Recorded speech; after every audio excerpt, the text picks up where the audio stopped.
Our secret taste recipe is to cook with lemon care. Kutties healthy Samayal. Hello friends, welcome to Kutties healthy Samayal. Be positive, be healthy. நாம் இன்றைக்கி பரோட்டா சால்னா வீட்டிலே எப்படி சூப்பராக செய்யுதுன்னு பார்க்கலாமா? அதுக்கு முன்னாடி நம்ம சேனலை சப்ஸ்கிரைப் பண்ணாதவங்க சப்ஸ்கிரைப் பண்ணிவிட்டு பக்கத்தில் இருக்க பெல் பட்டனை கிளிக் பண்ணிக்கோங்க. ஆல் ஆப்ஷனை கிளிக் பண்ணுங்கள். அப்போ தான் நாங்கள் போடுற எல்லா வீடியோஸோட நோட்டிஃபிகேஷன்ஸ் உங்களுக்கு வரும். இது வரைக்கும் சப்ஸ்கிரைப் பண்ண எல்லாருக்கும் தேங்க்யூ ஸோ மச். நாம் இன்றைக்கி வீட்லேயே ரொம்ப சிம்பிளாக ஈஸியாக எப்படி பரோட்டா செய்யறதுனோ அதுக்கு ஆப்டாக சால்னா எப்படி நம்ம வீட்லேயே செஞ்சுக்கலாம் அப்படின்னு தான் இப்போ பார்க்க போகிறோம். ஃபர்ஸ்ட் நாம் பரோட்டா எப்படி செய்யுதுன்னு பார்க்கலாம். இது செய்யறதுக்காக நான் இன்றைக்கி 2.5 கப் அளவுக்கு மைதா தான் எடுத்திருக்கேன். ஸோ இந்த மைதாவுக்கு தேவையான உப்பு ஆட் பண்ணி முதல்ல நல்லா மிக்ஸ் பண்ணி விட்டுக்கலாம். தண்ணி ஆட் பண்ணுறதுக்கு முன்னாடி நம்ம உப்பை நல்லா மிக்ஸ் பண்ணி விட்டால் தான் மாவில் எல்லா இடத்துலையும் நமக்கு ஈவனாக கலந்து வரும். ஸோ நல்லா மிக்ஸ் பண்ண பிறகு இது கூட நான் ஒரு 1/4 கப்பும் 2 டேபிள் ஸ்பூன் அளவுக்கு குக்கிங் ஆயில் ஆட் பண்ணிக்கிறேன். நீங்கள் விருப்பப்பட்ட நெய் கூட ஆட் பண்ணிக்கலாம். ஆயில் ஆட் பண்ண பிறகு அந்த மாவை நாம் இது போல் உதிர்த்து நல்லா பிசைஞ்சு விடணும். அதுக்கப்புறமா நான் ஒரு 3/4 கப் அளவுக்கு கொஞ்சம் சூடான பால் ஆட் பண்ணிக்கிறேன். பாலோ இல்லை தண்ணி கூட நீங்கள் ஆட் பண்ணிக்கலாம். ஆனால் கொஞ்சம் சூடாக ஆட் பண்ணிங்கன்னா நல்லா நமக்கு சாஃப்டாக கிடைக்கும். நான் கொஞ்சம் கொஞ்சமாக ஆட் பண்ணி நல்லா பிசைஞ்சு விட்டுக்கிறேன். எனக்கு இன்றைக்கி 3/4 கப் அளவுக்கு தேவைப்பட்டது. இப்போ நல்லா பிசைஞ்சாச்சு. இது போல் நமக்கு கையில் ஒட்டுற கன்சிஸ்டன்சியில் இருக்கணும். அப்போ தான் நமக்கு கரெக்டாக இருக்கும். கொஞ்சமாக ஆயில் எடுத்து நம்ம கையில் அப்ளை பண்ணிவிட்டு இந்த மாவு நல்லா ஒரு 5 நிமிஷம் அளவுக்கு நல்லா இழுத்து பிசைஞ்சிக்கலாம். நீங்கள் கவுண்டர் டாப்பும் யூஸ் பண்ணிக்கலாம். இல்லை இது போல் பெரிய பிளேட் வந்து அதில் வச்சு கூட இது போல் இழுத்து ஒரு 5 மினிட்ஸ் வரைக்கும் நீங்கள் பிசைஞ்சால் போதும். ஏன்னா நம்ம ஒரு சிம்பிளான மெத்தடில் தான் இன்றைக்கி பரோட்டா செய்ய போகிறோம். ரொம்ப அதிகமாக பிசைய வேணாம். இப்போ நல்லா நம்ம மாவு பிசைஞ்சாச்சு. இப்போ இது ஊற வைக்கிறதுக்காக நான் மாவு பிசைய எடுத்த பாத்திரத்துலேயே ஒரு 2-3 ஸ்பூன் எண்ணெய் அப்ளை பண்ணி அதில் அந்த மாவை அப்படியே நம்ம ஊற வச்சுக்கலாம். மாவு மேலே நம்ம கொஞ்சமாக எண்ணெய் தடவி ஒரு 1 ஹவர் கிட்ட ஊற விட்டோம்னா பரோட்டா நல்லா நமக்கு சாஃப்டாக கிடைக்கும். இதை அப்படியே ஒரு பிளேட் போட்டு க்ளோஸ் பண்ணி ஊற வச்சிடலாம். இப்போ இதுக்கு தேவையான சால்னா ரெடி பண்ணிக்கலாம். இது செய்யறதுக்காக ஒரு கடாய் வச்சு ஒரு 3 டேபிள் ஸ்பூன் அளவுக்கு எண்ணெய் ஆட் பண்ணிக்கலாம். இதுக்கு எண்ணெய் அதிகமாக ஆட் பண்ணால் தான் நமக்கு டேஸ்ட் இருக்கும். எண்ணெய் காஞ்ச பிறகு கொஞ்சமாக ஸ்பைசஸ் ஆட் பண்ணிக்கலாம். அது ஒரு சின்ன துண்டு பட்டையும் 2 கிராம்பு 1 ஏலக்காய் கொஞ்சமாக கல்பாசி ஒரு ஜாதி பத்திரி ஆட் பண்ணிக்கிறேன். ஸ்டார் ஃப்ளவர் இருந்தால் அது கூட ஆட் பண்ணிக்கோங்க. ஃப்ளேவர் ரொம்ப நல்லாயிருக்கும் சால்னாக்கு. இப்போ இது நல்லா சூடான பிறகு இது கூட 2 வெங்காயம் பொடியாக கட் பண்ணி ஆட் பண்ணிக்கிறேன். இது நல்லா நமக்கு வதங்கி வரணும். அதுக்காக தேவையான அளவுக்கு உப்பு ஆட் பண்ணி நல்லா வதக்கி விட்டுக்கலாம். நல்லா நமக்கு ப்ரௌனாக சேஞ்ச் ஆகி சாஃப்டாக வதங்கி வரணும். பாருங்கள் இந்த அளவுக்கு வதங்கியிருக்கு. இப்போ நாம் 2 தக்காளி பொடியாக கட் பண்ணி இதோட ஆட் பண்ணி நல்லா வதக்கி விட்டுக்கலாம். இதெல்லாம் மேஷ் ஆகி நமக்கு வதங்கி வரணும். தக்காளி வதங்கும் போதே கூடவே ஒரு 1/2 கைப்பிடி அளவுக்கு புதினா இலைகள் ஆட் பண்ணிக்கிறேன். புதினா இலைகள் தான் சால்னாக்கு ரொம்ப நல்ல ஃப்ளேவர் கொடுக்கும். ஸோ அதை ஸ்கிப் பண்ணவே கூடாது. கண்டிப்பாக அதை ஆட் பண்ணணும். இதையும் நம்ம தக்காளியோடு சேர்த்து நல்லா வதக்கி விட்டுக்கலாம். இதுவும் நல்லா நமக்கு மேஷ் ஆகி வதங்கி வரணும். இது வதங்கட்டும். அதுக்குள்ளே இதுக்கு நம்ம ஒரு மசாலா ப்ரிப்பேர் பண்ணிக்கலாம். இதுக்காக ஒரு மிக்ஸி ஜாரில் 2 பிரியாணி இலைகள் ஆட் பண்ணிக்கிறேன். அது கூடவே 1 ஸ்பூன் சோம்பு, 1/2 ஸ்பூன் மிளகு, 1/2 ஸ்பூன் சீரகம், அது கூடவே ஒரு 10 பல்லு பூண்டும், அதுக்கு ஈக்குவலாக ஒரு 4 பீசஸ் இஞ்சி ஆட் பண்ணிக்கிறேன். இது கூடவே கொஞ்சம் மசாலா பொருட்கள் ஆட் பண்ணிக்கலாம். 1 ஏலக்காய், 2 கிராம்பு, 2 பட்டை துண்டு ஆட் பண்ணிக்கிறேன்.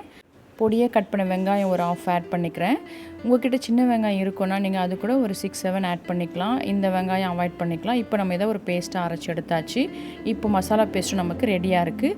இப்போ நம்மளோட வெங்காயம் தக்காளி பார்த்திங்கன்னா நல்லா மேஷ் ஆகி வதங்கி வந்திருக்கு. இந்த ஸ்டேஜில் நம்ம அரைச்சி வச்சுருக்க மசாலா பேஸ்ட் ஆட் பண்ணிக்கலாம்.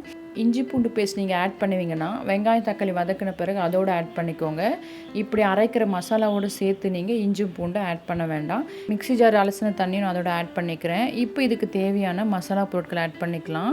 ஒரு 1/2 ஸ்பூன் அளவுக்கு மஞ்சள் ஆட் பண்ணிக்கிறேன். 2 ஸ்பூன் காஷ்மீரி மிளகாய் பவுடர் ஆட் பண்ணிக்கிறேன். இது கலரிங் நல்லா கொடுக்கும். ஆனால் காரம் குறைவாக இருக்கும். இதுக்காக 1 ஸ்பூன் மல்லித்தூள் ஆட் பண்ணிக்கிறேன். உங்கள்கிட்ட காஷ்மீரி மிளகாய்த்தூள் இல்லைன்னா நீங்கள் ஆர்டினரி மிளகாய்த்தூளே உங்கள் டேஸ்ட்டுக்கு ஏற்றப்பல கூடவோ குறையவோ ஆட் பண்ணிக்கலாம். இப்போ நல்லா மிக்ஸ் பண்ணி விட்டு ஒரு 1/2 கப் அளவுக்கு தண்ணி ஆட் பண்ணி இன்னும் நல்லா மிக்ஸ் பண்ணி விட்டு மூடி வச்சு ஒரு 5 நிமிஷம் வேக வச்சுக்கலாம். அந்த மசாலா பச்சை வாசலாம் போகிற அளவுக்கு. அதுக்குள்ளே நம்ம ஒரு மசாலா ப்ரிப்பேர் பண்ணிக்கலாம். இதுக்காக ஒரு 2 தேங்காய் பத்தை பொடியாக கட் பண்ணி ஆட் பண்ணிக்கிறேன். இது கூடவே 1 ஸ்பூன் அளவுக்கு கசகசா ஆட் பண்ணிக்கிறேன். இது கூடவே 4 முந்திரி ஆட் பண்ணிக்கிறேன். கேஷ்யூ வேண்டாம்னா நீங்கள் 1 ஸ்பூன் அளவுக்கு பொட்டுக்கடலை ஆட் பண்ணி அரைச்சிக்கலாம். நான் கேஷ்யூவும் கசகசாவும் 1 ஸ்பூன் வெந்நீரில் ஊற வச்சுருந்தேன். அப்போ தான் நமக்கு நைஸாக அரைக்க வரும். இப்போ நம்ம பேஸ்ட்டும் ரெடி ஆகிடுச்சு, அரைச்சி எடுத்தாச்சு. இப்போ நம்மளோட குழம்பு பார்க்கலாம். இதுவும் பாருங்கள் நல்லா எண்ணெய் பிரிஞ்சு வந்திருக்கு. இந்த ஸ்டேஜில் அரைச்சி வச்சுருக்க தேங்காய் விழுதை ஆட் பண்ணிக்கலாம். ஆட் பண்ணி நல்லா மிக்ஸ் பண்ணி விட்டுக்கலாம். நம்ம காய் எதுவும் ஆட் பண்ணல. ஸோ இது ரொம்ப நேரம் வேகணும்னு அவசியம் இருக்காது. நீங்கள் குக்கரில் கூட தாளிச்சிக்கலாம். குக்கரில் தாளிச்சிங்கன்னா ஜஸ்ட் ஒரே ஒரு விசில் மட்டும் விட்டு நீங்கள் இறக்கிக்கலாம். அடுத்ததாக கொஞ்சமாக தண்ணி ஆட் பண்ணிக்கலாம். அதை மிக்ஸி அலசின தண்ணி ஆட் பண்ணி எக்ஸ்ட்ரா நான் ஒரு 1/2 கப் அளவுக்கு தண்ணி ஆட் பண்ணியிருக்கேன். இது திக்னஸ் உங்கள் டேஸ்ட்டுக்கு ஏற்றா போல் ஆட் பண்ணிக்கலாம். ஆனால் சால்னா கொஞ்சம் கட்டியாக இருந்தால் நமக்கு டேஸ்ட் ரொம்ப சூப்பராக இருக்கும். முக்கியமாக பரோட்டாக்கு ஒரு மிக்ஸ் கொடுத்து ஒரு மூடி போட்டு வேக வச்சுக்கலாம். நமக்கு எண்ணெய் பிரிஞ்சு வரணும், அப்போ தான் நமக்கு அந்த டேஸ்ட் இருக்கும். இப்போ பாருங்கள் நல்லா எண்ணெய் பிரிஞ்சு திக்காகி வந்திருக்கு. நான் இன்றைக்கி கட்டி சால்னா தான் ரெடி பண்ணுறேன். ஸோ தண்ணி குறைவாக தான் வச்சு நான் வேக வச்சுக்கிறேன். உங்கள் விருப்பத்துக்கு ஏற்றப்பறம் தண்ணி ஆட் பண்ணிக்கோங்க. இப்போ நம்ம இறக்குற ஸ்டேஜில் கொஞ்சமாக கொத்தமல்லி இலைகளை ஆட் பண்ணி மிக்ஸ் பண்ணி விட்டு ஸ்டவ் ஆஃப் பண்ணிக்கலாம். அவ்வளோதான், நம்மளோட பரோட்டா சால்னா சூப்பராக ரெடி ஆகிடுச்சு. இது செய்யும் போதே வீடே மணக்கும். அந்த அளவுக்கு ஃப்ளேவர் சூப்பராக இருக்கும். டேஸ்ட்டும் பார்த்திங்கன்னா அவ்வளோ டேஸ்டியாக இருக்கும். ஸோ வீட்டில் நம்ம ஹைஜீனிக்காக சூப்பரான டேஸ்டியான சால்னா ரெடி பண்ணிட்டோம். இப்போ இதை ஒரு பவுலில் ட்ரான்ஸ்ஃபர் பண்ணிவிட்டு அடுத்ததாக நம்ம பரோட்டா செஞ்சுக்கலாம். பரோட்டா செய்யறதுக்காக ஒரு பிளேட்டில் ஒரு 3 ஸ்பூன் அளவுக்கு எண்ணெய் ஆட் பண்ணி நல்லா நம்ம தடவி விட்டுக்கலாம். இப்போ நம்மளோட மாவு பாருங்கள் எவ்வளோ சாஃப்டாக இருக்குது. நல்லா ஒரு 1 ஹவர் கிட்ட நல்லா ஊறி இருக்குது. இப்போ இதை நம்ம 2 பகுதியாக பிரிச்சுக்கலாம். இந்த மாவை நம்ம உருண்டைகளாக பிடிக்க வேண்டாம், ஏன்னா நம்ம திரட்ட போகிறதில்ல. ஜஸ்ட் இந்த மாவை 2 பகுதியாக பிரிச்சுட்டு இப்போ ட்ரெண்டிங்கில் இருக்கிற ஒரு மெத்தட் தான் செய்ய போகிறோம். அதாவது இது போல் முறுக்கு குழாய் எடுத்துகிட்டு இது போல் பெரிய கண் இருக்கிறதா எடுத்துக்கோங்க. அதை நம்ம முறுக்கு குழாயில் போட்டு இந்த மாவை ஆட் பண்ணிக்கலாம். இந்த முறுக்கு குழாயில் எண்ணெய் தடவ வேண்டாம், ஏன்னா நம்ம ஆல்ரெடி மாவில் நிறைய எண்ணெய் ஆட் பண்ணியிருக்கோம். அது எண்ணெயில் தான் ஊற வச்சுருக்கோம். ஸோ இதுவே நல்லா உங்களுக்கு சாஃப்டாக வழவழன்னு இருக்கும். ஸோ அப்படியே உங்களுக்கு பிழியறதுக்கு நல்லா ஈஸியாக இருக்கும்.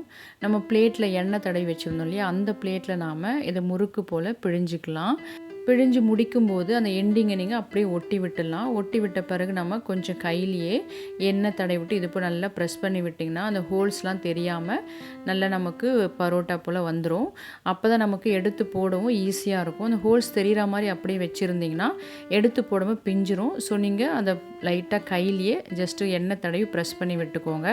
நம்மளோட பரோட்டாக்கில் இதே போல் நம்ம ஒவ்வொன்றா பிழிஞ்சு எடுத்துக்கலாம். இது ரொம்ப ஈஸியான மெத்தட். நம்ம எதில் பிழிகிறோமோ அந்த பிளேட்டில் மட்டும் நிறைய நீங்கள் எண்ணெய் போட்டு வச்சுருங்க, அப்போ எடுக்கவும் ஈஸியாக இருக்கும். இப்போ எல்லா பரோட்டும் அப்படி பிழிஞ்ச பிறகு நம்ம தவா வச்சு அதில் ஒரு 2 ஸ்பூன் அளவுக்கு எண்ணெய் ஊற்றி எண்ணெய் காஞ்ச பிறகு இது இப்போ நம்ம ஒன்றுனா எடுத்து போட்டுக்கலாம்.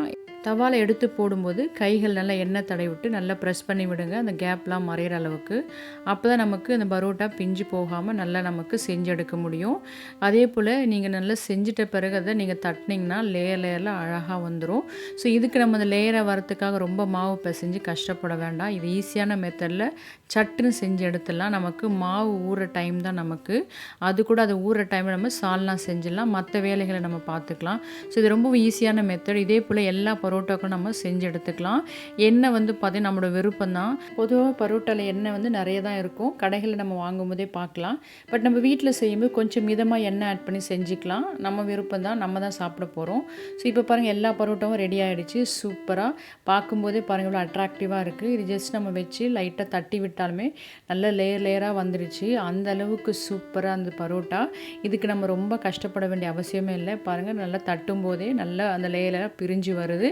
அவ்வளோதான். இப்போ நம்ம சால்னா ஆட் பண்ணி சர்வ் பண்ணிக்கலாம். நான் இன்றைக்கி கட்டி சால்னா தான் ரெடி பண்ணேன். ஸோ ரொம்ப திக்காக இருக்குது.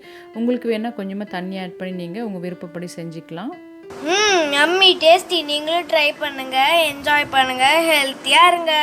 ஸோ நீங்களும் இது போல் செஞ்சு பார்த்துட்டு உங்கள் டேஸ்ட், உங்கள் எக்ஸ்பீரியன்ஸ் எங்களுக்கு கமெண்ட் பண்ணுங்கள். மறக்காமல் லைக் பண்ணுங்கள், ஃப்ரெண்ட்ஸ் அண்ட் ஃபேமிலிக்கு ஷேர் பண்ணுங்கள், தொடர்ந்து சப்போர்ட் பண்ணுங்கள்.